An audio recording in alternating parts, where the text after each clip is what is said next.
हमारी आज की कहानी है बेसूखे पत्ते कमसिन उम्र की नादान दोस्ती। मेरी आंखें सच में भर आई थीं, एक आह निकल गई थी मेरे दिल से। आज समझ आ गया था कि क्यों है ये सूखे पत्ते उसके दोस्त। कितना जानती थी वह मुझे। उसे पता था कि मैं यह खत उस बाग में ही पढ़ूंगा। आज से 15 साल पहले की बात है। मैं 11वीं क्लास में पढ़ता था। वह लड़की हमारी क्लास में नई नई आई थी। उसके पैर में कुछ लचक थी, शायद कुछ चोट लगी हो, इसलिए वह थोड़ी लंगड़ा चल रही थी। उसने 10वीं क्लास में पूरे उदयपुर में टॉप किया था और मैंने अपने स्कूल में देखने में तो वह भला की खूबसूरत थी, मगर कहते हैं ना कि चांद में भी दाग होता है, बिल्कुल ऐसे ही उसके पैर की वह चोट उस चांद में हुस्न का दाग बन गई थी।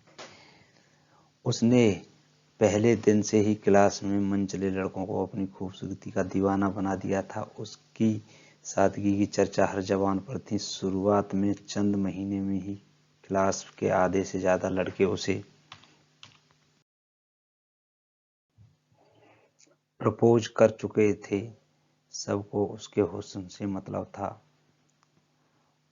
उससे नहीं।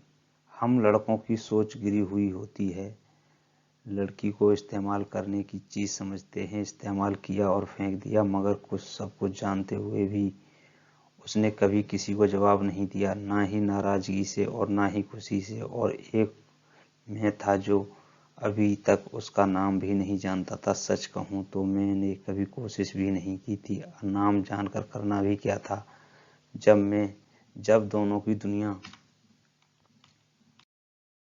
और रास्ते ही अलग थे।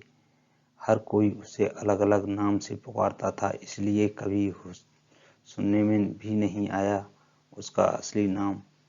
मैंने उसकी आंखें देखी थी, कुछ बोलती थी उसकी आंखें, मगर क्या बोलती थी यह जानने के लिए कभी सोचा ही नहीं। मेरे लिए पढ़ाई ज़्यादा जरूरी थी। अचानक था ना, मैं अपना सब कुछ खुद ही देखना था, अपना भविष्य खुद बनाना था। जिस उम्र में लड़के तरह तरह के शौक पूरे करते हैं, उस उम्र में मैं खुद को एक सांचे में ढालने चला था। भला हो उस गैर सरकारी संस्था का जो मुझे उस स्कूल में पढ़ा रही थी। कुछ दिनों के बाद इम्तिहान हो गए। उस लड़की ने क्लास में फिर से टॉप कर दिया।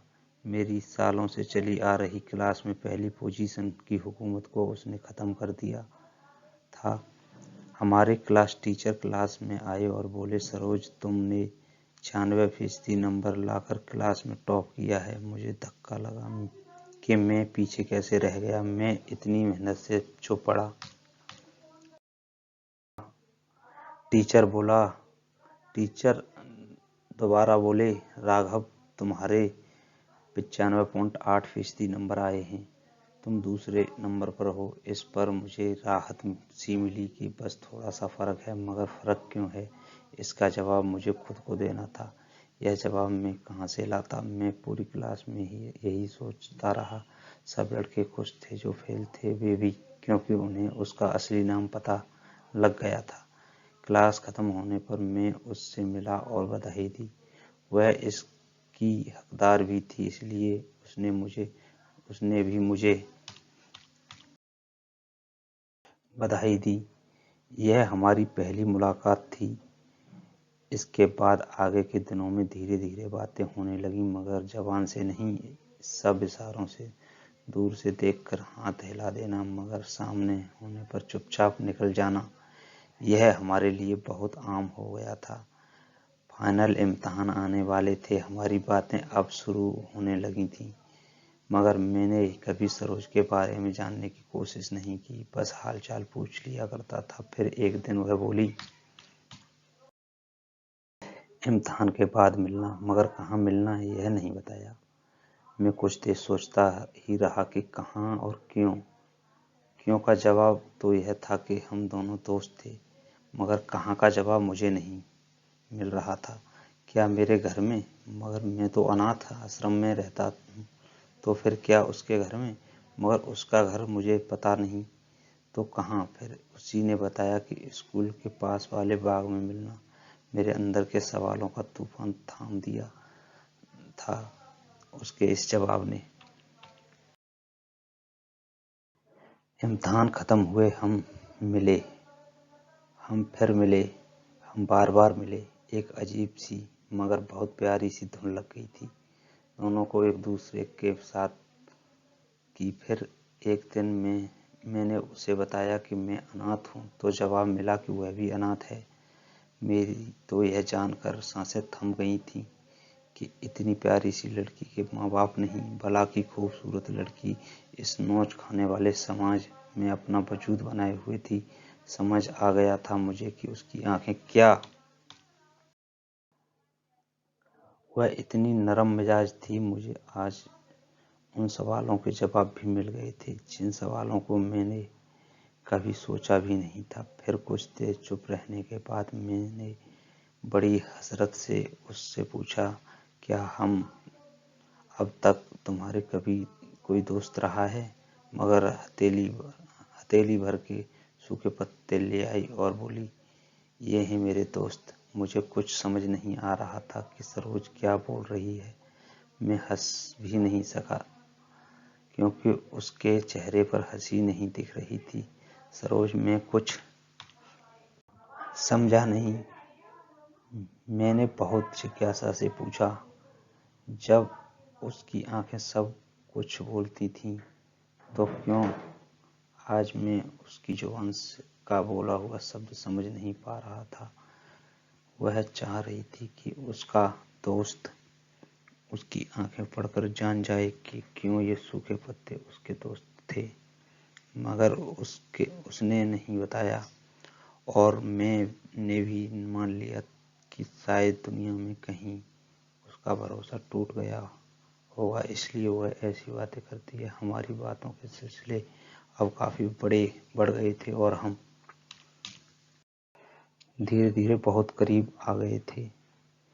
एक लगाव था, एक अधूरापन था जो साथ रहकर ही पूरा होता था। मैं जानना चाहता था उसका और उसके सूखे पत्तों का रिश्ता। मैं इतना करीब तो था उसके, मगर उसके दोस्त अब भी सूखे पत्ते ही थे। फिर एक दिन मेरे मन में यह सवाल उठा कि स्कूल में पढ़ाई खत्म होने के बाद हम कैसे मिलेंगे। मगर यह सवाल मैं उससे सुनना चाहता था और यह भी जानता था कि वह नहीं पूछेगी, क्योंकि उसे मुझसे ज्यादा उन सूखे पत्तों से जो लगाव था। स्कूल की पढ़ाई खत्म हो गई, उससे मिले हुए काफी दिन गुजर गए।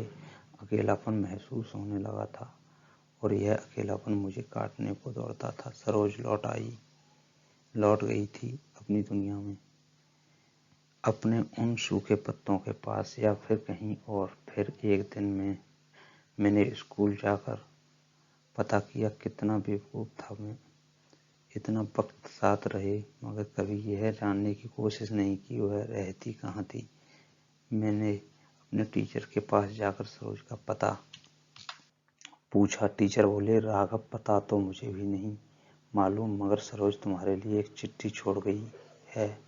मैं बहुत खुश हुआ, मगर ना जाने क्यों मेरे साथ हाथ कांप रहे थे।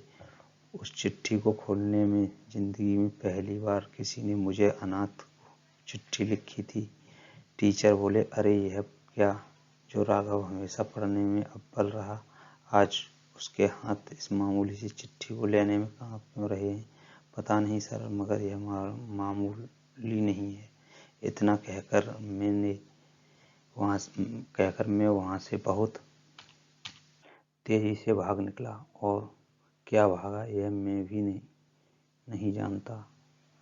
शायद मुझ में हिम्मत नहीं थी उस वक्त का सामना करने की।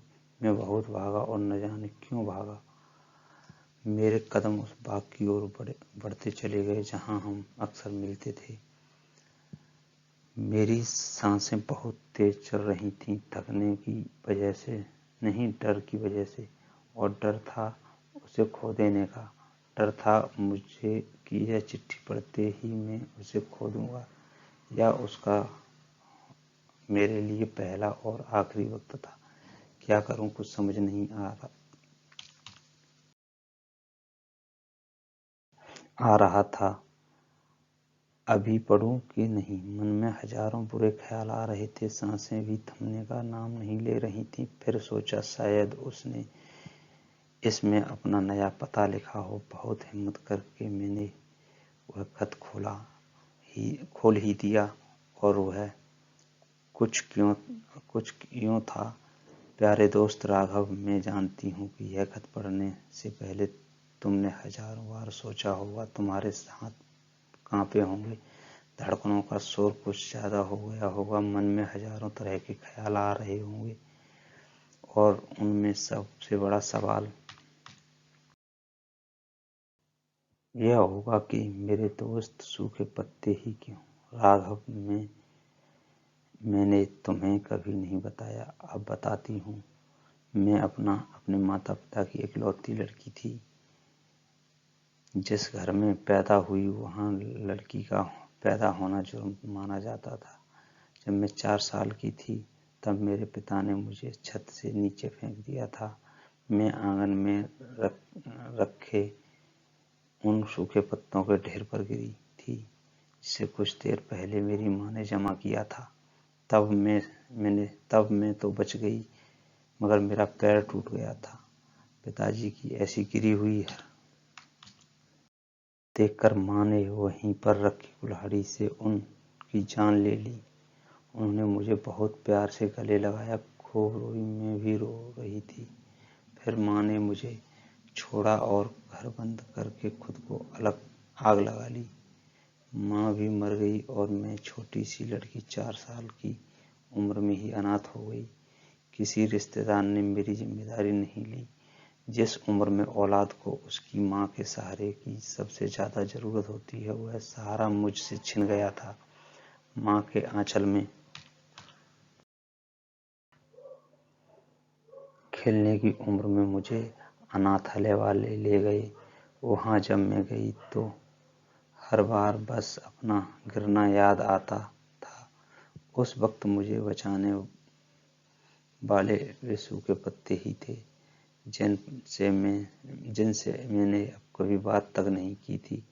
उन बेजवानों ने मुझे एक नई जिंदगी दे दी थी। मेरा पैर हमेशा के लिए खराब हो गया। मैं आज भी उस रोज सब सड़कों पे सूखे पत्ते देखती हूँ तो मुझे वही ढेर याद आता है। मैं उनका कुछ इसी तरह एहसान मानती हूँ।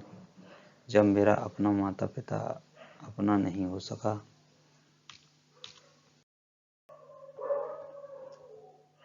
तब इन गैर और बेजवान पत्तों ने मुझे सहारा दिया। मुझे जब भी इस बेहाल दुनिया से डर लगता है, मैं अक्सर इन्हें खत लिखती हूँ। मैं इनका एक ढेर बनाती हूँ। फिर एक हवा का झोंका आता है और उस ढेर के सब पत्ते मेरे चारों ओर फैलाकर कहता है कि भरोसा रखना सरोज, ये सूखे पत्ते हमेशा तेरे साथ हैं। हमेशा मैं जानती हूँ राघव कि तुम यह खत अभी उसी बाग में बैठकर पढ़ रहे हो और तुम्हारी आंखें भी भीग गई हैं। मुझे माफ कर देना। तुम्हें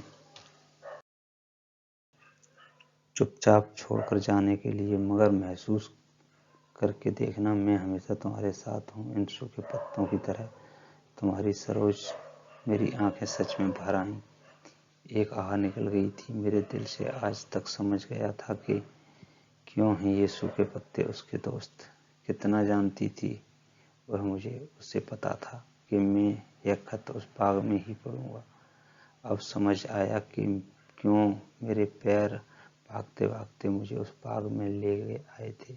मैं सरोज के दोस्त को लेकर बनाए हुए ढेर में सरोज की दुनिया के बड़े गौर से देख रहा था कि न जाने कहां से अचानक एक हवा का झोंका आया जिसने उन पत्तों को मेरे चारों ओर फैला दिया और मुझे सच में ऐसा एहसास होने लगा कि सरोज मेरे बहुत करीब है, बहुत ही करीब। दोस्तों, कहानी यहीं समाप्त होती है। ऐसी ही मज़ेदार कहानियाँ सुनने के लिए चैनल को सब्सक्राइब करें। नेक्स्ट वीडियो में फिर मिलते हैं। तब तक ओके बाय। आप खुश रहें।